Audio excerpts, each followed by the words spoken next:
Last week on our Bima, Rabbi Silk delivered a beautiful sermon about the Jewish way to make decisions, about what ideas and what causes to support, what issues to promote, when to sit back, and when we have to stand up.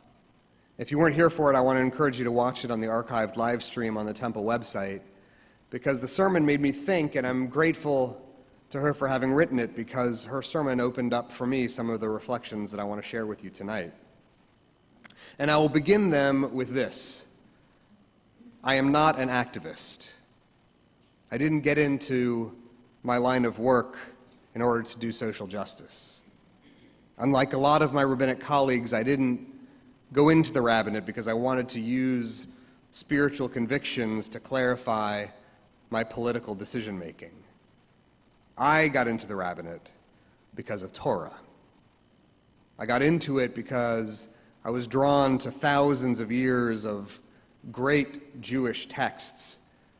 I was drawn to their extraordinary, sprawling, convoluted knots of contradictions. If anything, I found myself concerned in recent years about today's social action-centered Judaism, which I worry threatens to deflate the complexity and water down the richly nuanced ambiguity of Torah. If we pare down Torah to fit our political convictions, rather than reshaping our politics to be more faithful to the difficult realities of Torah, then we run the risk of preventing part of our hearts from growing through exposure to Jewish learning. I didn't get into this work because I wanted to repair the world. I got into it once I saw that Torah can repair the world. I wanted in on that.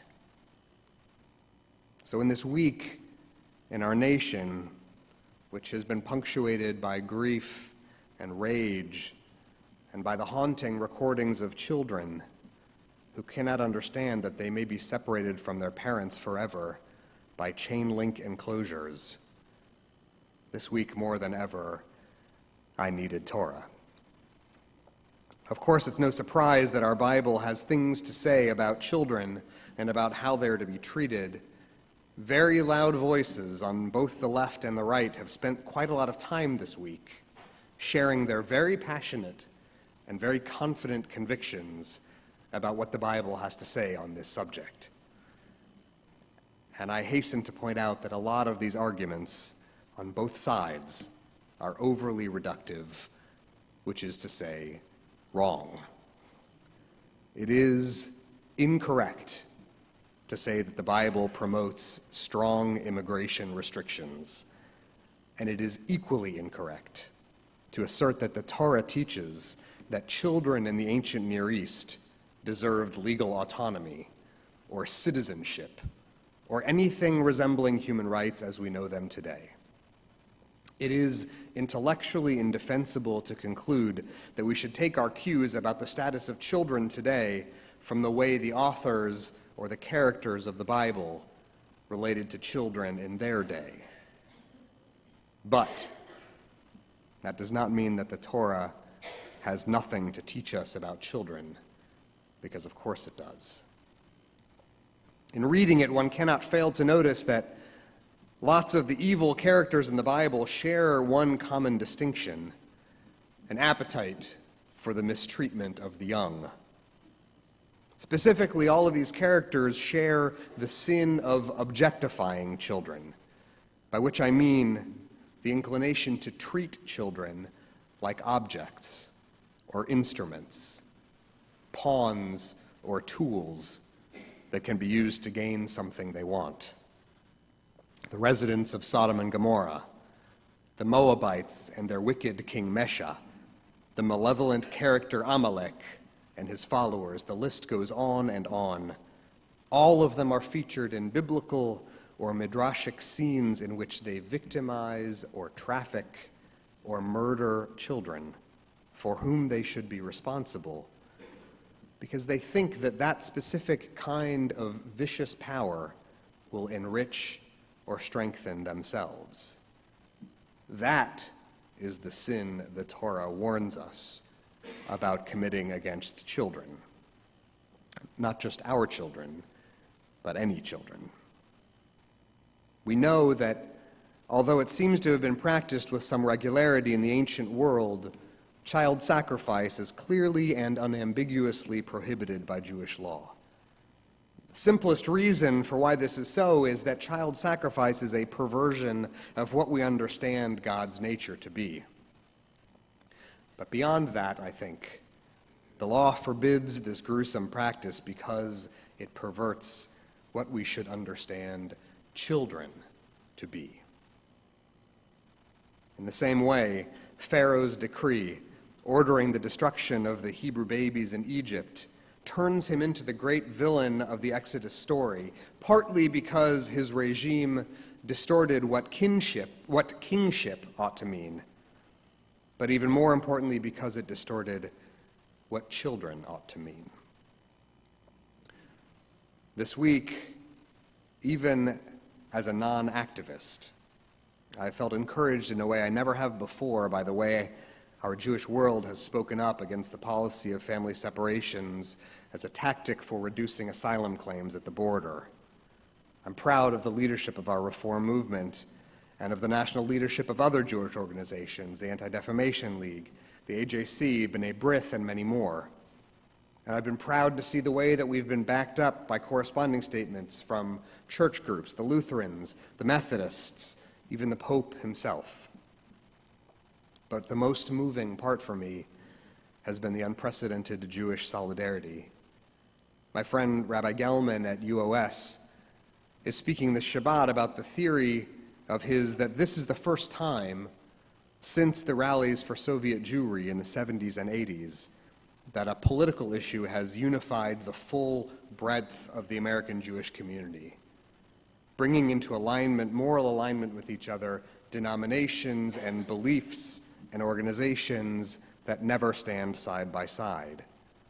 I don't ever remember seeing the Orthodox Union and the Union for Reform Judaism co-signing a political statement, ever before.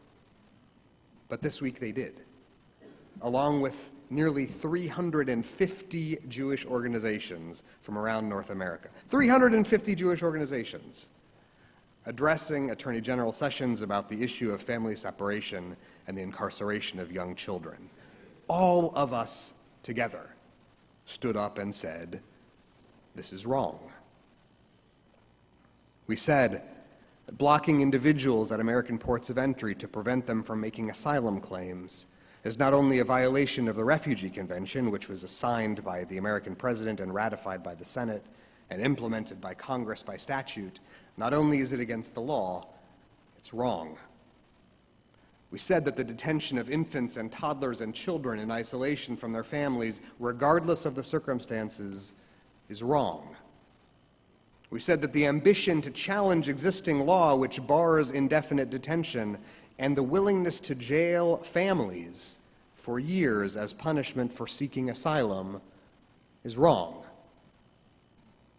For us as a nation, or as a spiritual community of purpose, to be disinterested in reuniting the more than 2,300 children who've been separated from their parents to exert leverage on their immigration or asylum charges is wrong. And we know, all of us from across the Jewish world, that these things are wrong because of what Torah teaches us about how children are not to be used to achieve one's political goals. I'm not an activist, but I can't help but feeling proud of our people's moral courage on this issue, proud of our willingness to overlook our denominational and ideological differences, proud of the way we've lifted up our voices and spoken up together. That's what our spiritual heritage urges us to do, and that's the way that Torah repairs the world. So to conclude, some Torah. There's a story that is told about the time Martin Luther King spent in the Birmingham jail. While he was there, according to the story, Dr. King spent some time talking about the Bible and preaching to the other inmates who were with him. As the story goes, one of the episodes that he spoke about comes from this week's Torah portion, when God tells Moses that he won't be permitted to enter the Promised Land as punishment for his behavior. You see, God had told Moses to invoke a miracle as a way of producing water when the Israelites were thirsty in the wilderness. God told Moses to speak to the rock and order it to produce water for the people, but instead, Moses struck the rock with his staff, and he was punished for it. Dr. King taught that the Bible offers this story as an illustration of why the loving and virtuous end of an improving society cannot be brought about through violent or heartless means. The lesson that this week's Torah portion taught Dr. King, and that taught us in turn, is that people of faith have to work to bring about a better world of justice and love, not by clenching our fists, but by opening our hearts.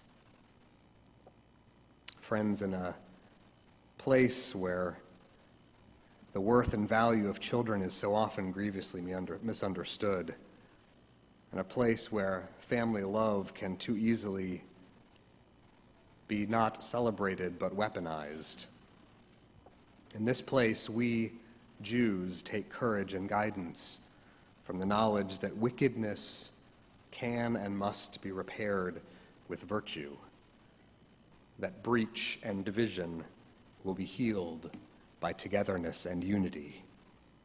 I am deeply heartened by the knowledge that came to me this week that we can do so together, that we can do so looking to our tree of life as a guide star, our Torah, whose ways are ways of pleasantness, and all its paths are peace.